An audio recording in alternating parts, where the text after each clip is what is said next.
भाजप शिवसेनेने 2014 साली धनगर समाजाला पहिल्या कॅबिनेट आरक्षण देण्याचं आश्वासन देऊन धनगर समाजाचा विश्वासघात केल्याचे 10 वर्ष पूर्ण झाले असल्याने निषेध व्यक्त करत धनगर विवेक जागृती अभियानाच्या माध्यमातून प्रांताधिकारी यांना निवेदन देण्यात आले।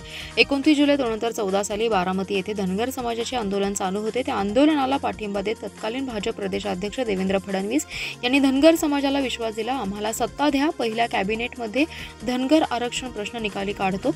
राज्यातील धनगर समाजाने भाजप शिवसेनेला एक हाती सत्ता दिली। देवेंद्र फडणवीस मुख्यमंत्री झाल्यावर राज्यातील धनगर समाजाला आनंद झाला आणि धनगर आरक्षण प्रश्न सुटणार असा विश्वास निर्माण झाला, पण तिथेच धनगर समाजाचा विश्वासघात झालाय।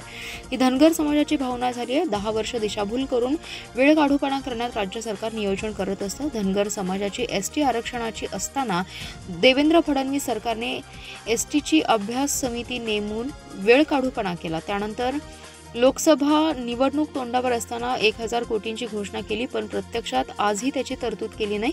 आता शिंदे समिती नेमून पुन्हा वेळ काढूपणा करत आहेत। हा सर्व धनगर आरक्षणाचा प्रवास वेदनादायी आहे। त्यामुळे शिंदे फडणवीस पवार सरकारने धनगर समाजाचा विश्वासघात केला असल्याची भावना निर्माण झाली आहे। त्यामुळे पहिल्या कॅबिनेटमध्ये नाही, किमान 10 वर्षातील शेवटच्या कॅबिनेटमध्ये तर हा प्रश्न सोडवावा, अन्यथा आमरण उपोषण करण्यात येईल असा विश्वासघात केलेल्या भाजपाला राज्यातील धनगर समाज माफ करणार नसल्याचे धनगर विवेक जागृती अभियानाचे संयोजक विक्रम ढोणे यांनी सांगितलं।